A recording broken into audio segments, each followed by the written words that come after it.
Hello and welcome to the Book Club Review. I'm Kate. I'm Laura. And this is the podcast about book clubs and the books that get you talking. Today we're sitting down to discuss Bad Blood, Secrets and Lies in a Silicon Valley Startup by John Carreyrou. It's the best-selling book that reads like a Hollywood thriller, the true story of how the young, charismatic CEO Elizabeth Holmes drove her biotech startup Theranos to a 2015 valuation of $9 billion. And how, 2 short years later, that empire crumbled to nothing thanks to the dogged efforts of Carreyrou and a small band of whistleblowers who exposed the lies, intimidation and fraud it was built on. The book has been an international bestseller and it's set for a Hollywood adaptation starring Jennifer Lawrence. But never mind all that, what did my book club make of it? Did it spark debate? Stay with us to find out.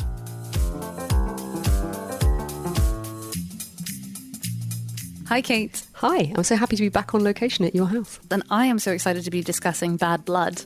More so than I've been about many other books we've reviewed recently. That sounds unkind to the others, but I'm really pumped about this book because I haven't discussed it with my book club. Because it was your book club who read it. It was my book club who read it. I was the one who steered them towards it. I'd seen it on quite a few must-read lists you see, and in that way that we would like to bring the changes. Having just done a few fiction books, I thought it'd be good to do non-fiction. This is the story of a diagnostics startup called Theranos that was founded in 2003 in Silicon Valley by a young Stanford dropout named Elizabeth Holmes. She was halfway through her sophomore year and had a vision of a medical device that would test your blood. Initially a simple armband that would make the blood test and then inject the appropriate drug, so test and treatment all in one package. This changed to a device that was inspired by the portable glucose monitors that diabetes patients use to monitor their blood sugar. Elizabeth Holmes wanted to make a device that with just a small prick of blood from your finger could run a comprehensive range of tests that would diagnose a variety of conditions. And so she has this idea, and she's in a sort of sciencey engineering milieu, and she's bright, and she decides that what she wants to do is patent this idea and develop it and form a company. So she has the vision, and quite early on she convinces her professor of engineering at Stanford to support her and believe in it and lend his voice to her approach for venture capital funding. And so that was the initial person that crucially she managed to convince. Ooh, you think it's crucial? I feel like he was just the first person she managed to convince. If it hadn't been him, it would have been someone else. Yeah, interesting, because what you very quickly start to learn is that she does have this incredible magnetism, a kind of charisma. Reality distortion field, they say. Right. Similar to Steve Jobs. Yeah, I always think perhaps it would be the same thing if you were ever in the same room as Derren Brown. You know, you just wouldn't know. You just agree with everything. That's right. But she sort of seems a little bit like that. But it's less clear because actually her vision was a kind of amazing one that offered what would have been a medical breakthrough. And would have had incredible revenues as well. So I think people got behind this idea because it was so visionary and it was so purpose-driven in terms of allowing diagnostics to happen in the home, directly related to what medication might have been taken, so that results could be pinged to doctors who'd be alerted of any negative reactions to drugs. It would have cut the costs of clinical trials by 30%. And that's where the money comes into it, is that there was just such huge potential in this idea. And it was her idea. So you could just see people just lined up, really, to invest. Yeah, I mean, apparently it all stemmed from her own fear of needles. She just really hated having any kind of blood drawn. And also her own desire to be a billionaire, which was apparently there when she was in her early teens, maybe younger. Yeah, so you do get a bit of background on her. Let's come back to that because I think that's important. So she does then get some investment that sets her on the path. And she gradually builds this company around this device that they create. And it doesn't really do what they wanted it to do. It never does. Not in the beginning and not in the end.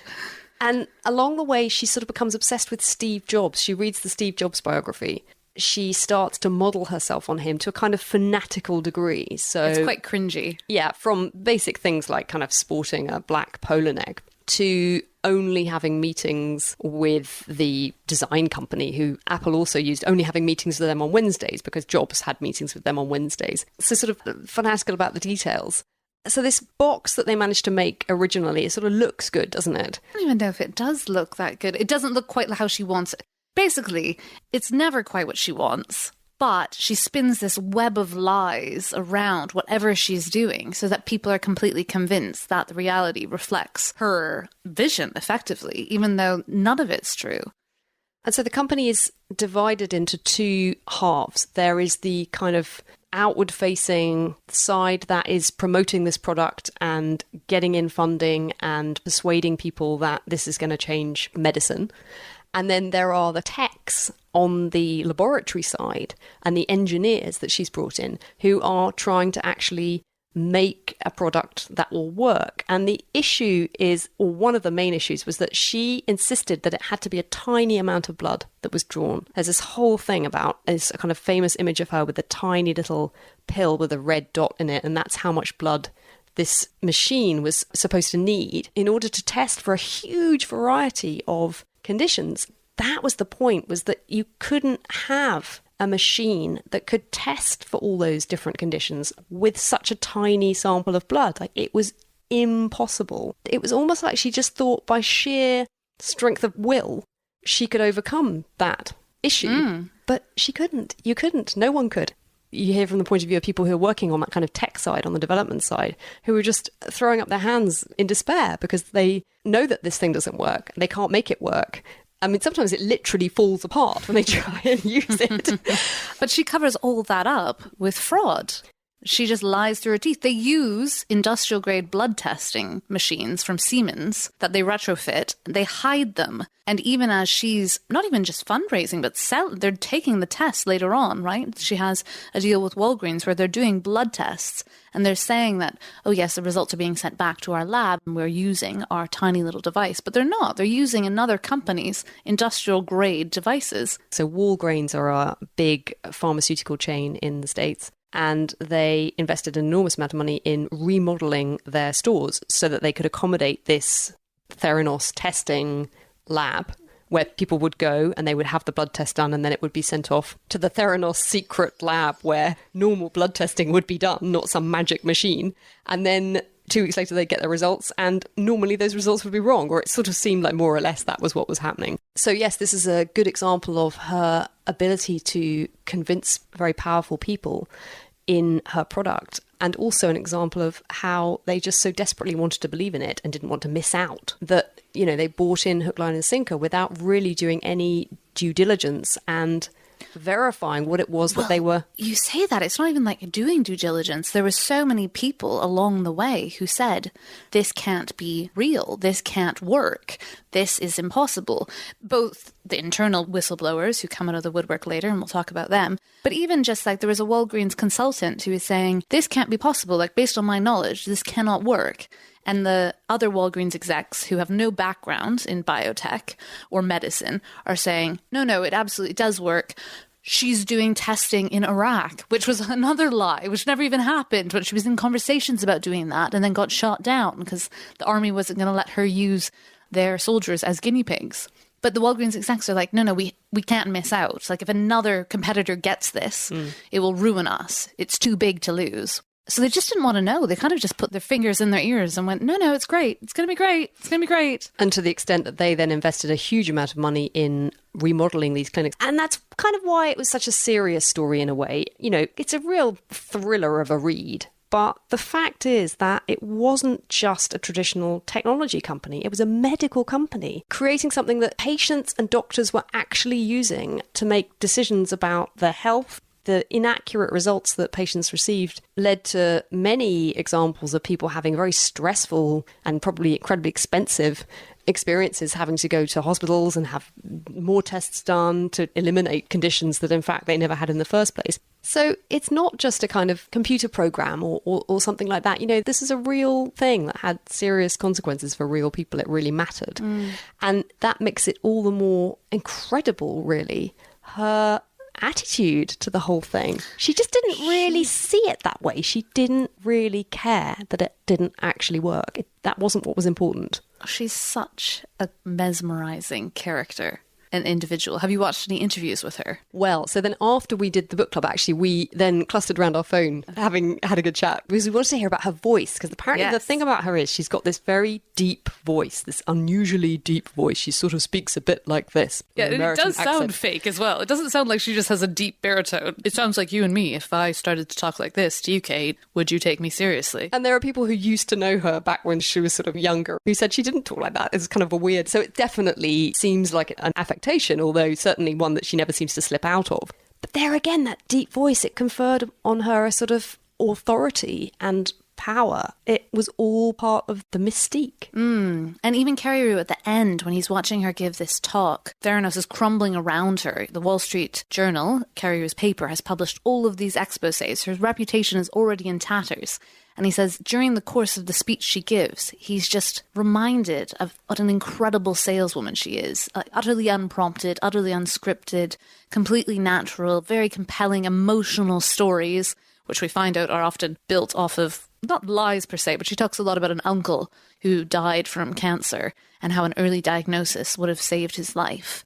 And Theranos exists to make sure that no one will ever lose their loved ones early. And at some point, Carreyrou must interview some of her extended family and discover that she had no relationship with this uncle. It's true he died from cancer, but they were actually just shocked and thought it was incredibly exploitative that she would take this story as if it was her own. There was no heart behind it.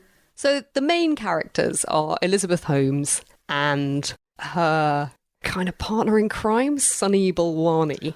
Who's also amazing. He's her sort of older lover. He's 20 years older, and they're in a romantic relationship, but he also is chief operating officer of Theranos, of her company. And he acts as her enforcer. He is a tyrant who rules through fear and intimidation. And this is one of the reasons why no one came forward earlier to sort of blow the whistle, is because the employees who worked there, who knew what were going on, were terrified. And every time anyone left or there was any hint of anyone doing any work outside of Theranos or pursuing anything that was independent to the Theranos project, they would receive incredibly heavy-handed legal letters, email threats, ordering them to sort of cease and desist. And because most of them weren't particularly well paid and would basically face financial ruin if they had to actually pursue something in court against this giant billion-dollar company, Theranos, they just kept stum. Yeah, and that intimidation follows Carreyrou as he begins his investigation. It's that he's under constant threat, and he has the Wall Street Journal behind him, and yet they're still very much making sure that the story is airtight so that they won't face litigation. Although I think there are threats coming through every single week. Tyler Schultz, who's one of the whistleblowers, who's a very young man, and I mean, almost unbelievably, he is the son of one of the board of directors, George Schultz, who's a former Secretary of State, who's now in his 90s, so actually perhaps he's vulnerable in his own right. But Elizabeth Holmes comes between these two when Tyler Schultz goes to his grandfather and says, this is fraud. What's happening at Theranos is fraud. And his grandfather doesn't want to hear it, doesn't accept it. And Tyler's parents end up spending $400,000 on lawyers to protect him. Now, he's from a very privileged, rich family, but he's under incredible pressure. There's Erica Chung, his colleague, who just goes out on a limb by herself, doesn't have any of those resources to kind of do the right thing.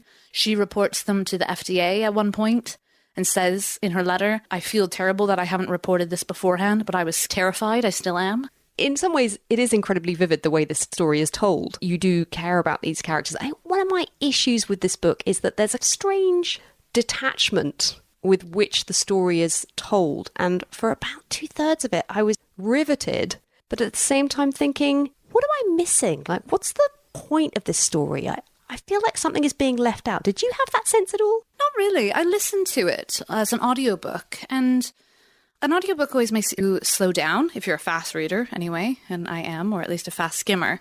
So after the fact, I also picked up the book and was reading through it ahead of the podcast. And I could see how it would be a much quicker experience if you'd read it. So perhaps that was something to do with it. Well, so then, I'm thinking all the time, like, what is it? What is it? I can't quite put my finger on it. And then there's this big shift where it suddenly switches from the sort of third person, which you've been used to up till that point, to suddenly it becomes I.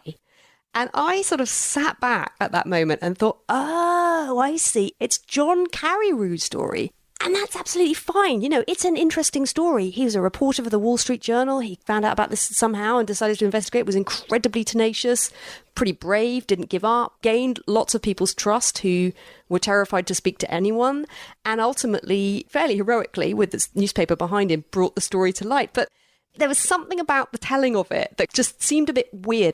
He's a financial journalist. He writes for the Wall Street Journal. And obviously also there are journalistic standards that are being brought to this of neutrality, and it is scrupulously reported. I mean, there are pages and pages at the end of notes for all of the different things that are covered in the chapters, citations. On the one hand, it's that.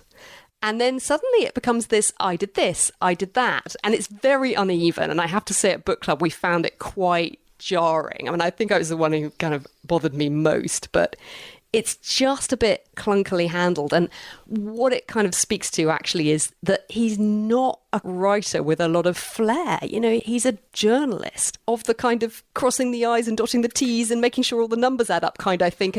Because if he didn't, he would be sued. Well, yeah. Yeah, and I think you sense that too, but it just makes it quite a careful read. And I, for one, having read a fair few Michael Lewis books, just had this kind of frustration with something where it was such incredible material and actually he doesn't quite bring it to life and really make it sing. And then it is just odd the way it's structured so that suddenly his voice takes over. I think so few people would notice that. Only like I disagree. I'm nodding along with you. I mean, I can imagine it wouldn't perhaps be so obvious in the audio, but certainly when you're reading it, it's very marked and quite strange that suddenly you turn the page and it's like, and I did this.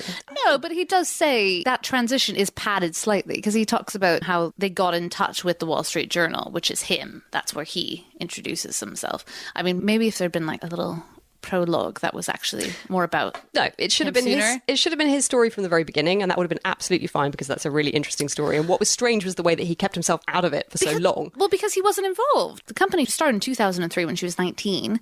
He didn't know anything about it until 2015, I think. Yeah. So this is all background. It would be weird to put himself in the story when he wasn't in the story at that point, because there were lots of people leaving and having huge doubts about what they've been through, but he didn't have access to that. Maybe it literally is a chronological thing, because this book came out in 2018 and it's been a bestseller ever since. But as I say, the Wall Street Journal articles came out in 2015, 2016, I think. So he spent another 2 years or so doing further research, because you imagine how many people would have come out of the woodwork once the Wall Street Journal stories broke. He could have rushed it out. And I feel like actually he took the time to conduct probably hundreds of more interviews to build up this very comprehensive story. Yeah, and I think you definitely sense that as you're reading. As I say, it feels like absolutely scrupulous bit of reporting that is excellent in every way, except being a vivid... I feel like you're just holding the fact that he's not Michael Lewis against him, which is fine. And it's true that... Michael Lewis is a masterclass. It's true, exactly. And it's not fair to say, oh, well, he's just not quite as good as this other writer that I really like, so therefore he's terrible. It's not. But even if I hadn't ever read any Michael Lewis, I think I still... Andy kind of summed it up. He said it's a 4-star story, but it's a 3-star book. And that's the thing. A better writer would have made a better job of it, which isn't to say it's bad. It's not. It's fine. It's absolutely fine. And it's really interesting. But the characters, Elizabeth Holmes, Sonny Balwani, he sort of describes them, but you don't really ever get a sense of what they're really like. And we never met Elizabeth Holmes. No, but you see, again, if you do compare Michael Lewis, in a line, he would tell you everything you needed to know to really understand what that character was like, what motivated them, what drove them. And here it feels like he's doing his best, but he doesn't want to hazard a guess at anything that he can't actually verify through provable facts. And so it just loses something in the telling. And Says Kate, not me. And my book club, I mean, this is kind of a consensus. I think everyone enjoyed it. And we were riveted by the story. We absolutely wanted to see pictures. This is another slightly strange thing. Because I just sort of idly said, I've got the American hardback. And I said, oh, it would have been so great to see a few pictures of people. And Hannah said, oh, there are pictures in my edition. She's got the British paperback edition. But then Amanda, who has the same book, but an earlier edition didn't have any pictures in hers. So actually, it's where even the publishers obviously realised people just wanted to see pictures of these people, and so finally they put some in. Maybe it was a litigation thing again. You know, she's now facing criminal proceedings. She's, I think, pleaded guilty to wire fraud and settled. So actually, it's now past that point where he's kind of got enough backup to feel more confident in his decisions. That even could extend to photographs because of privacy rights. You know what really won me over about Carreyrou is that he doesn't make her success about gender.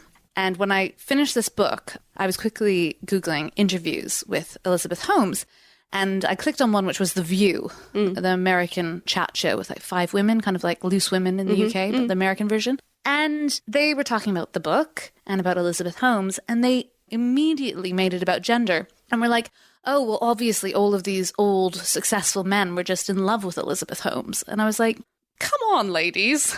Like, I'm sorry. Because I just feel like that isn't at all why she was successful. I think she was successful because she's a bit of a charismatic sociopath. And actually, her gender was totally irrelevant. And if she had been a man, the story would have been exactly the same. I don't think she was in any way treated differently because she was a woman. And Carreyrou talks about her big blue eyes and her kind of force field and magnetism, but he never makes it into just the fact that, oh, well, you know, because she was a woman, men believed her. Yes, although that would be basically into the realm of speculation for him, which is just something that he just won't do ever about anything. So I'm not sure he should get that much credit for not doing that, because I think there are other reasons why he didn't go there. But you're right, now you come to mention it. It is as neutral on that as it is on almost all other aspects of the story. She is currently facing fraud and conspiracy charges and potentially could face up to 20 years imprisonment and hundreds of thousands of dollars in fines if convicted.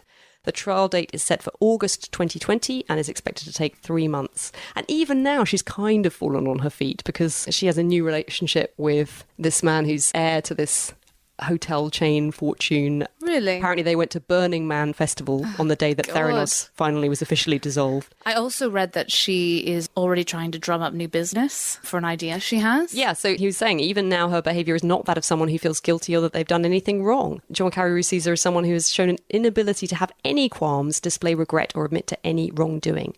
She's not accepting that she personally did anything wrong. She has never apologised to patients, doctors or the public about the unreliable tests that stemmed from her imaginary product. Have you watched the Fire Festival documentary on Netflix? Oh, no. Kind of know about it. So, again, like, wasn't really a thing and everyone bought into it and went there. Yeah, it's called Fire, the Greatest Party That Never Happened. And Billy McFarland, the man behind the Fire Festival, is basically supposed to be this incredibly high-end, glitzy music festival on a Caribbean island. It was all documented. Unlike Elizabeth Holmes, he wasn't at all secretive. So Netflix have all this incredible footage showing Billy McFarland in action, just utterly self-delusional, just completely convinced in his brilliance and the fact that if he can imagine it, it will happen. And it descends into total chaos, and it's quite funny. The thing about the Fire Festival is you watch it just with total schadenfreude, just being like, oh my God, this is hilarious. Look at all these Instagrammers stranded on a beach. Watch it. It's very, very funny. Yeah. Bad Blood, there is schadenfreude to it. And just their sheer audacity. You're very excited when they get their comeuppance. But you're right. I had to keep reminding myself that actually there were human lives at stake and this was medicine. It was much, much higher risk than anything that would have come from software, for example. He does a good job of painting the picture that actually allows you to judge the high-profile individuals who thought this was going to be the next best thing and who I'm not convinced were investing because they believed that it was a medical thing that needed their support, but more because they thought it was going to make them extremely wealthy. And funny enough, Rupert Murdoch... I was just about to say that. Yes, but he actually comes out of it quite well. know! Rupert Murdoch owns the Wall Street Journal, and he turned out to have invested $125 million in Theranos. So he was not only an investor, he was the single largest investor.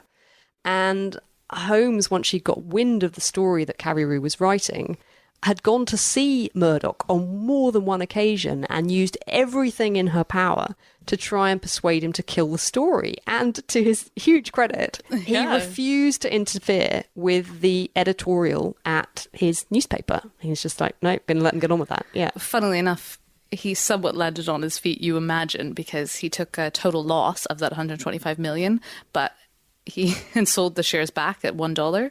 but he could just use that as a tax write-off. And you kind of think of all of his hundreds of millions of billions of dollars. Maybe actually he didn't lose that much in the end, since he could have got such a big tax credit. It's so depressing as well, like all this money.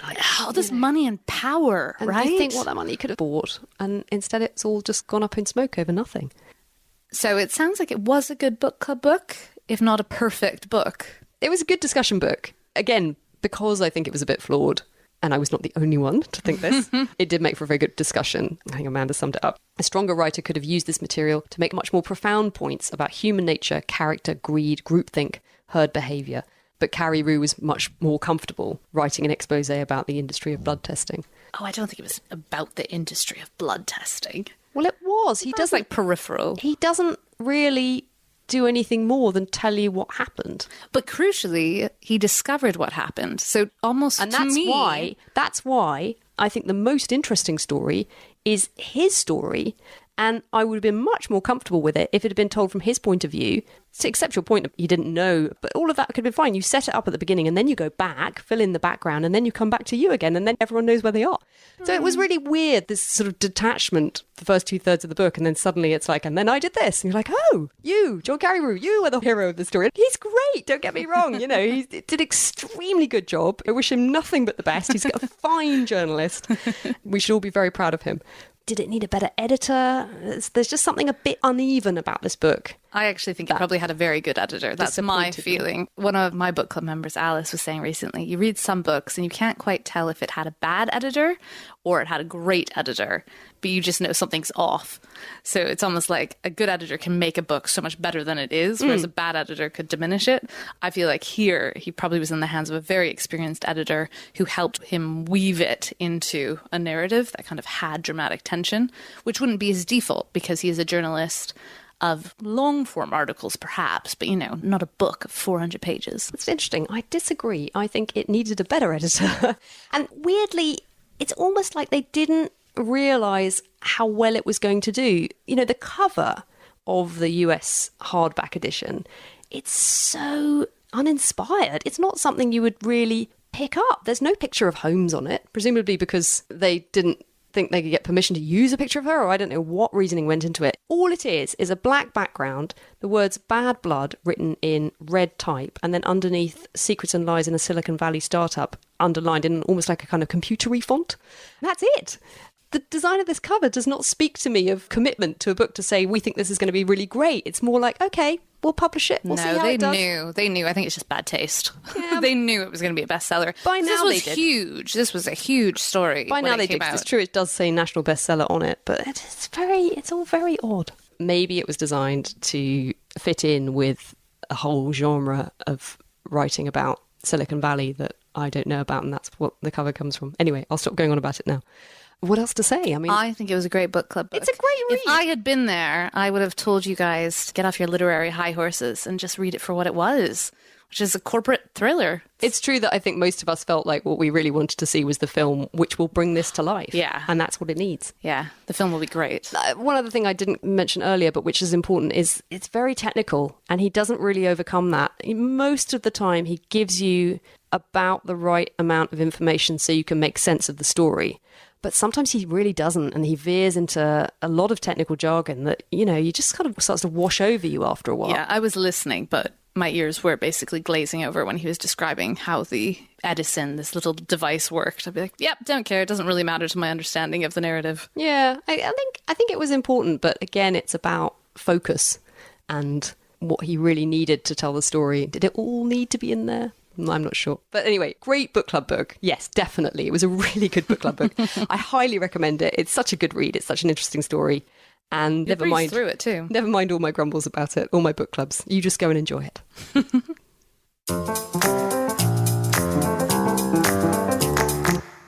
Inspired by Bad Blood, here are some more recommendations for your next book club read. The easy recommendations would be the biographies of Steve Jobs or Jeff Bezos, both of which I have read. But, I mean, to your point around Bad Blood being a bit dry somewhat, I think that's true of those. Although it is interesting. Have you read the Steve Jobs biography that came out just after he died? It's an interesting compliment because I do think Steve Jobs probably wasn't all that much more ethical than Elizabeth Holmes, but his vision was much more limited when you think about it.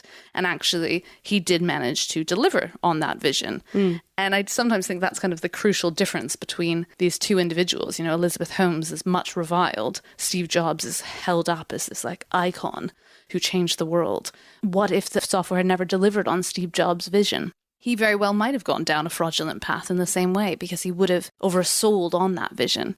John Carreyrou talks about that, doesn't he? He talks about vaporware. Do you remember that? No. I'm not recommending anything right now. Sorry, guys. But just quickly, vaporware, he talks about this culture in Silicon Valley of overselling software solutions and saying, yes, it'll be able to do this. Yes, it'll be able to do that.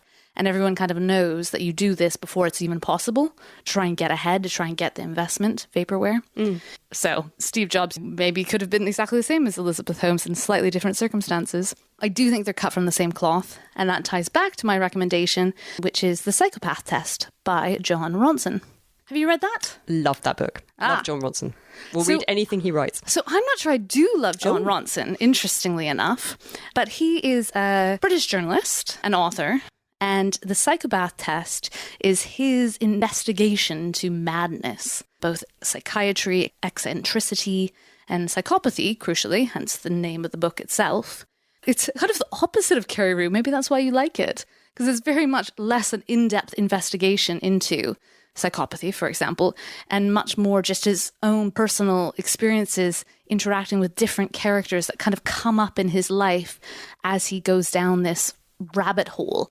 The key tie-in with this book, I think, is his deep dive into psychiatry and its understanding of psychopaths. When I thought of psychopaths before reading this book, you think of like serial killers, don't you? Yeah.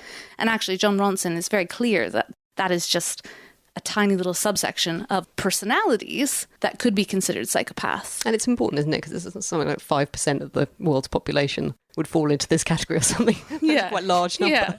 And you know, he goes into narcissistic personality disorder, for example. And these individuals have grandiose delusions, and you just read it and think, yeah, that sounds like Elizabeth Holmes. It's a super easy book to read. He's a very engaging writer. He writes in the first person. It's very much his interactions with different individuals as he deep dives into his research. He reminds me a little bit of the TV documentarian Louis Theroux, in that his personality drives his research as much as anything. Again, the opposite of Carreyrou.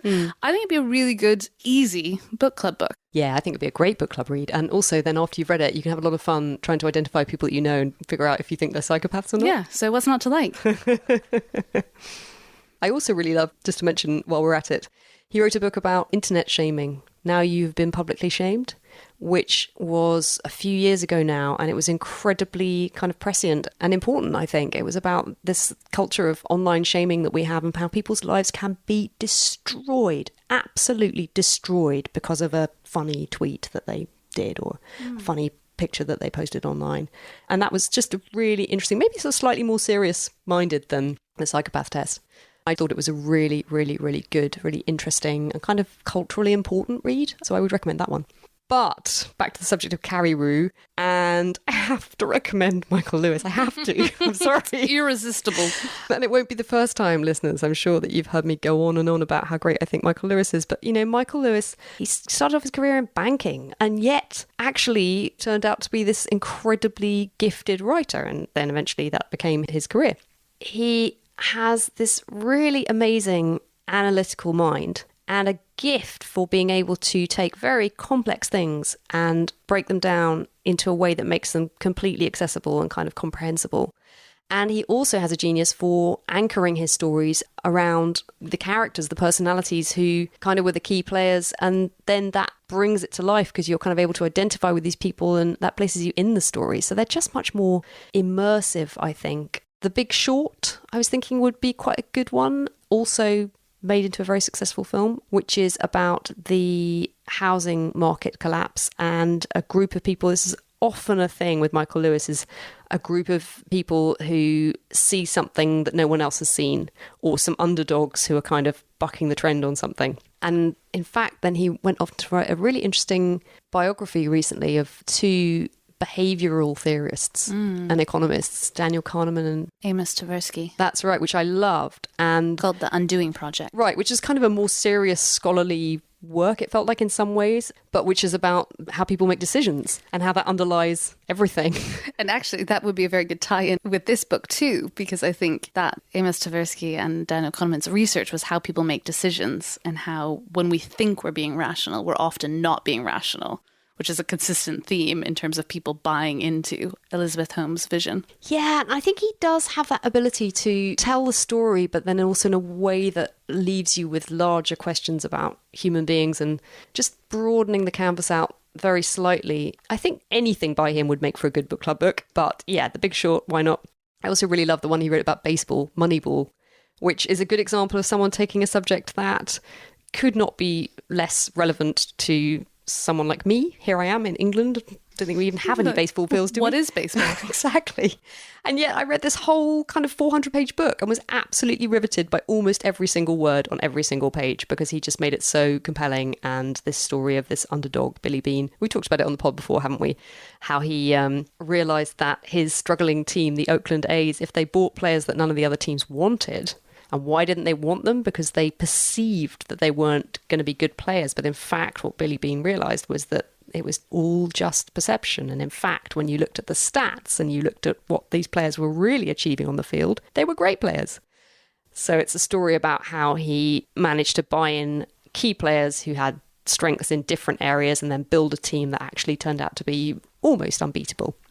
His books are almost about underdogs who actually see the reality beneath the fog. Yeah, always. Whereas this book is all about people who don't see the reality. Yes, you're right. Beneath the fog. Yeah. Oh, there we go. And hey, guess who prompted this revelation?